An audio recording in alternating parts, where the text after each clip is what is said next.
98-degree weather in Alabama, but yesterday was quite a different story, right? Yep. So it was pretty windy. The morning was like 46 degrees, right? 47.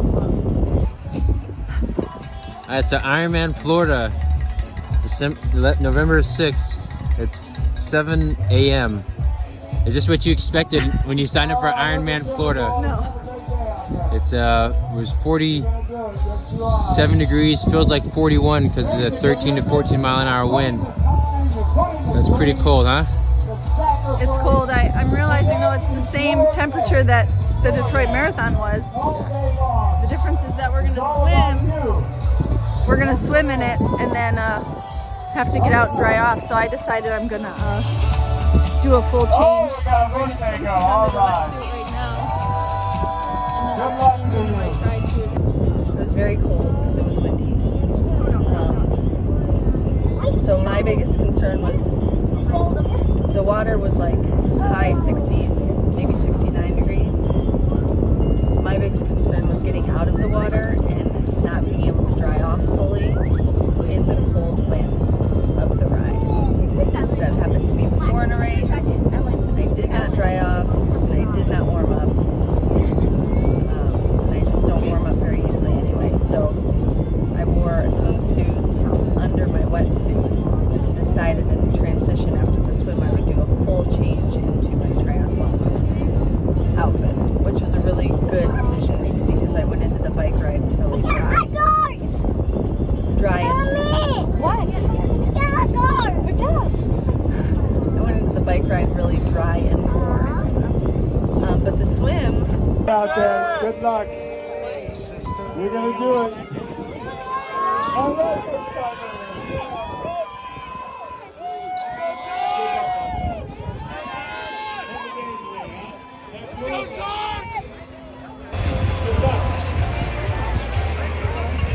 It was 2 loops. So you go in, you go around the pier, you come out, run on the sand, you go back into the water and do it again.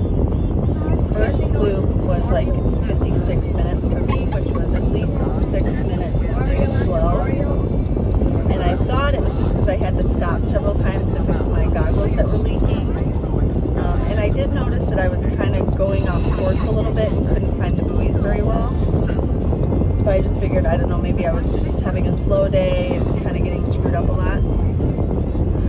So I didn't think too much of it.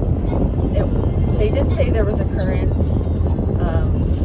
I figured that was maybe pulling me around a little bit. I didn't think it was like horrible. So then I went in for the second lap.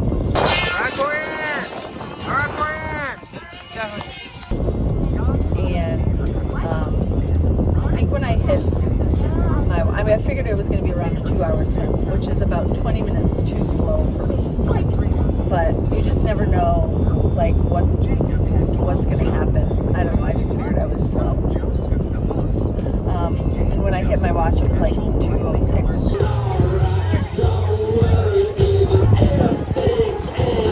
All right, Corian! All right, Corian! Hey, Lenny! What did you notice after this one or during? Besides it being pretty cold, windy,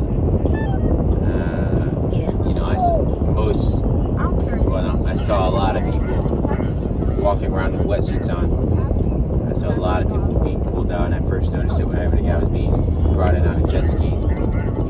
But and I saw one guy with like a bloody nose. I figured he got hit or something in the water. But quite a few people pulling themselves out, right, and swimming, I guess, going nowhere. You gotta change your stroke for this type of water that you're in. You can have a long stroke and the current, right? This is gonna pull you backwards more than you're gonna go forward.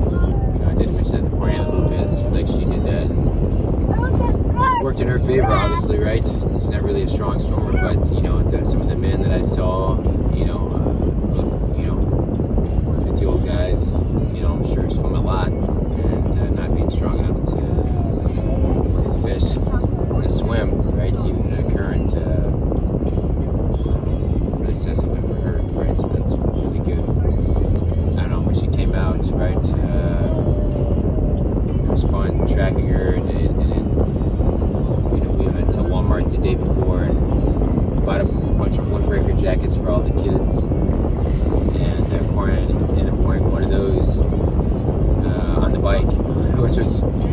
really great. When it was perfect, it looked like it was good, not baggy. I mean, I wore one of the buoys. Yeah.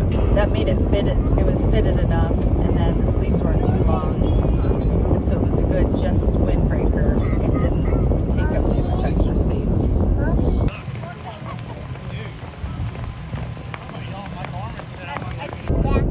She did change again, as she mentioned. She changed. Yeah. Porta potty, right? No, in the women's change tent.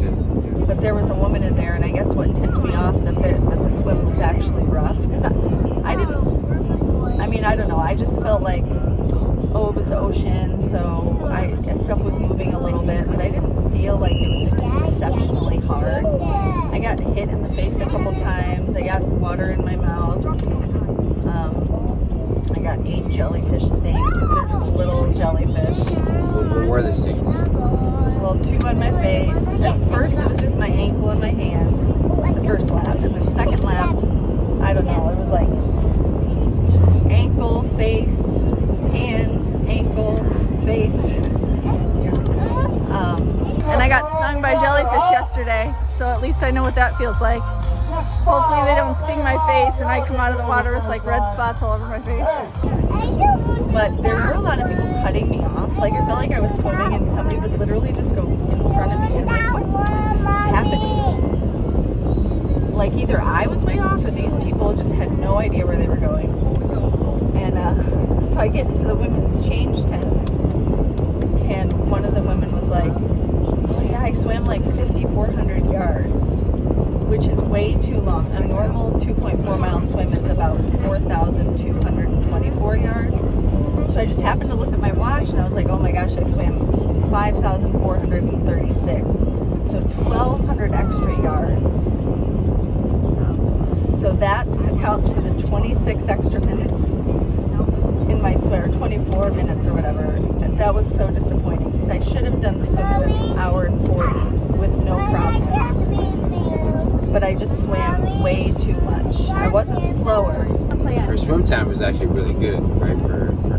Yeah, my pace was a good pace for me, considering the distance and the water, open water ocean. I'm just really bummed that I swam way too long, but I wasn't the only one. Ironman Florida Facebook group, everybody was like, hey, post your swim distances, and so many people were over 5,000 yards. So the consensus is probably that the buoys were just spread out. They had been blown by the current, that kind of thing. So instead of a 2.4 mile swim, most people swam a 5K. So how are you feeling right now, getting ready to complete your first Ironman? I feel weirdly like I just want to get the swim done. And I know like the biggest part of it's after that, but I haven't thought too much about that just because I'm like nervous about the swim. I'm disappointed because it was my first, and so I had a time, like a goal of completing the whole thing in around 13 hours, which I should have easily been able to do, but that really made it hard. So there was also a headwind on the bike for the first 71 miles. Go again, honey. So this is supposed to be like a fast course because it's pretty flat. There's not a lot of major hills or anything. But it ended up being a headwind for so long that I was averaging like 15 miles per hour. There was like a turnaround point at 71 miles where there was some downhill.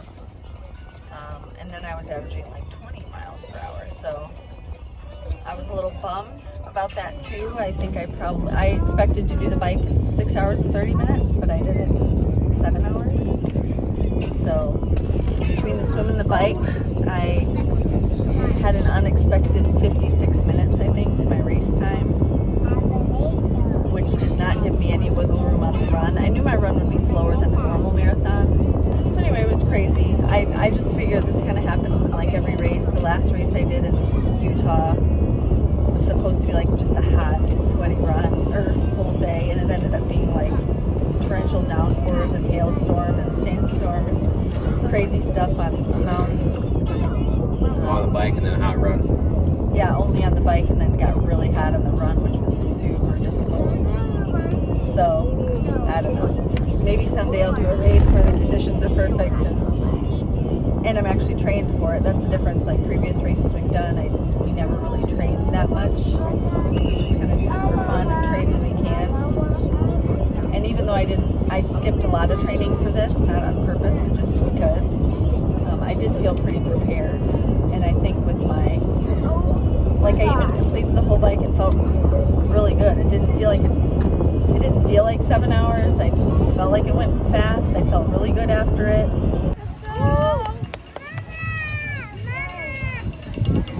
We'll come see you at the run out. We'll come see you at the run out.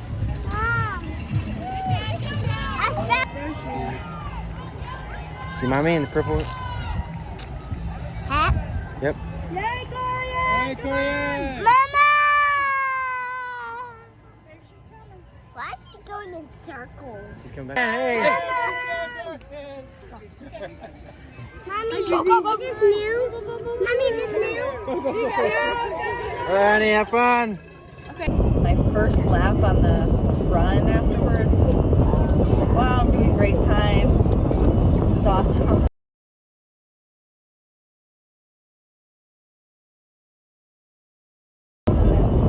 It all caught up with me. And I actually started to feel tired, like I was yawning. Not just like my body was tired, but actually like sleepy. I'm glad that I at least finished. Let's move now, Michigan. Dorian Yasso, married mother of 5. Dorian, you are an Ironman. All right, Korean! Woo!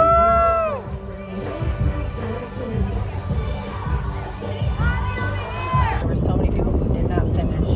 They either pulled themselves out of the swim or they didn't make the swim cutoff time because they had to swim so much extra. So I'm at least glad that didn't happen to me. I'm glad that I was oblivious that it was. I just feel like I didn't know how much trouble people were having in the water. I just thought that I was just going slow. But apparently the current was a really big problem. So, and I'd swim to a buoy, or I'd see a buoy and start swimming towards it. And then I would lift my head to spot again. I'm like, wait, where'd it go? Oh, it's way over there. And I'd have to like redirect myself. So People were spread out, so it's like a swim out, go around the buoy, turn right, go to the next buoy, turn right, come back in. And the second right, people were all inside of that buoy. And I was really surprised when they have people out there, you know, on kayaks or whatever it might be, to keep people in line, right? And there was somebody on Facebook that commented that you read that was one of the spotters out there, and they even had a hard time with the current at the top of the water, right? Trying to keep their kayak or whatever it was in position, right? So current was definitely an issue out there, right? And it wasn't like any undertows, I don't think, but it was just a strong side current, right? And it was pushing everybody in one direction. yeah, if I had cheated and gone inside the buoys, I would have swam closer to the correct distance, but I didn't, right? I mean, I'm glad I finished. I even feel pretty good today. I felt like I was prepared for the distance, which also makes it disappointing. I wish that there hadn't been issues like in the swim and the headwind, the bike. You can't really do too much about that. You just take what the day gives you. But given that I felt pretty prepared, I'm disappointed that my time was so slow. How do you think it's going to feel when you cross the finish line? Are you gonna cry? I think it will depend on how fast I go. Because if I finish in like 14 hours, I don't think I'm going to be very emotionally happy about it. You guys had fun watching, right? Sure, yeah. I mean, I stayed with her by myself at the swim.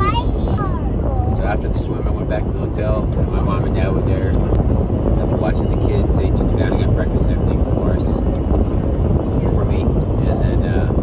And then we walked down to the wow, buddy. Well, you're just smiling. We walked down to the race tower, which is about a mile or so. Hung out there and got lunch. Just went like a little bungee bounce thing, and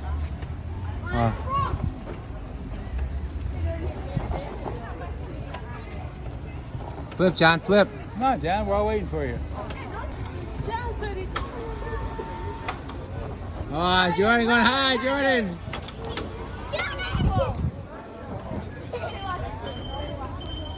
All right, Gabby, you did it.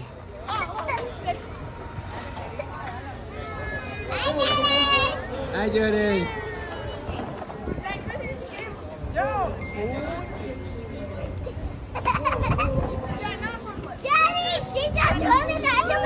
I know, she's helping you. Really, mom and dad paid for ice cream for the kids. Oh, well, she came back off the bike. We were there for her to watch her obviously come into transition, change and all that, and then her leave. My knee held up.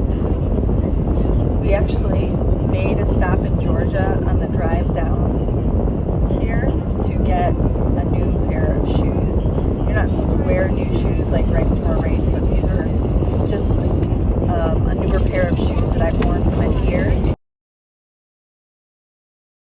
And I had switched to a different brand earlier this year just because everybody was raving about how good they were and they're kind of newer. And I wore them for the Detroit Marathon. But the first run I did after the Detroit Marathon, I could not even run 3 miles in them. I literally had to stop and walk. My knee was pinching so bad. I switched from the shoes that I had gotten earlier this year to just newer ones and the ones that I've always worn. And I think it helped. And I didn't end up with the knee issue that I was having. So during the run, about 40 minutes, the kids and I all cheered for all the participants running by, right? Which the kids ended up having a lot of fun doing, and they had the same amount of fun doing that at the marathon. And you know, all the kids were trying to get as many high fives they could of people running by, which was pretty cool. And you know, it's especially cool to see people, you know, finishing or keep going, and they got big smiles on their faces. You see all these little kids with their hands out. You know, it's little like 4 or 5 little hands right next to each other. They really enjoy that. You know, I think the runners do. Right? Some of our focused rides are not a big deal, but you know, others are. I think you know, enjoy that. It helps get their mind out for a minute. So it was fun. You know, we did that for like 40 minutes, and then waited for her to come by. And she made the turn. Right, looked good coming by. And she made the turn. Go to do that in the second half. And we went to Margaritaville. And had dinner. So, you know, so shout out to my parents. You know, from basically about noon to 10 o'clock or 10:30 or so, they were gone out in the cold, and it wasn't so cold during the day, but at night. So having fun together, it was a really good time. Obviously, like, so proud of Corianne for all the difficulties of training and having 5 kids, you know, and it's difficult when she works part-time and I, you know, have to work full-time. It's difficult for her to get all the training in. So even the time that she got, right, 14 hours, she really didn't do a whole lot of training. You know, she did some big runs and big rides, and you know, even twice a week is not enough, and she didn't even do that, right? So there were like multiple weeks interspersed that I did nothing. Right. So which is really not proud of her, you know, and really shows, you know, the next couple of years what she'll be able to do. Right, so it's exciting. Now it's Michael's turn. That's right. He signed up for Lake Placid in July next year. So we get to turn tables, and I'll take over while he does training. That'll be exciting. What's your goal? Beat Montreal. Beat your Montreal time, yeah. Listen. Oh, shout out to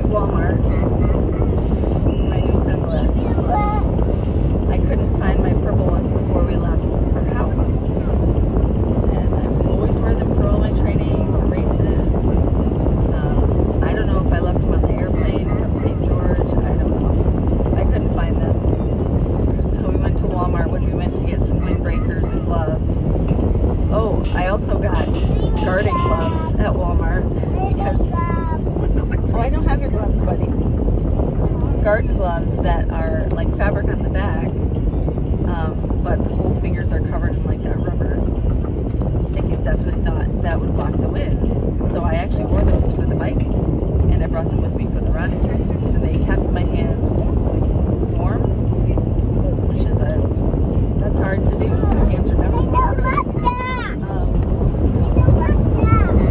But found these at Walmart also for $10. Comfortable, not too tight. Wore them for the whole bike while there was the sun on the road. So now they were doing a 10.5-hour drive back to Cincinnati for another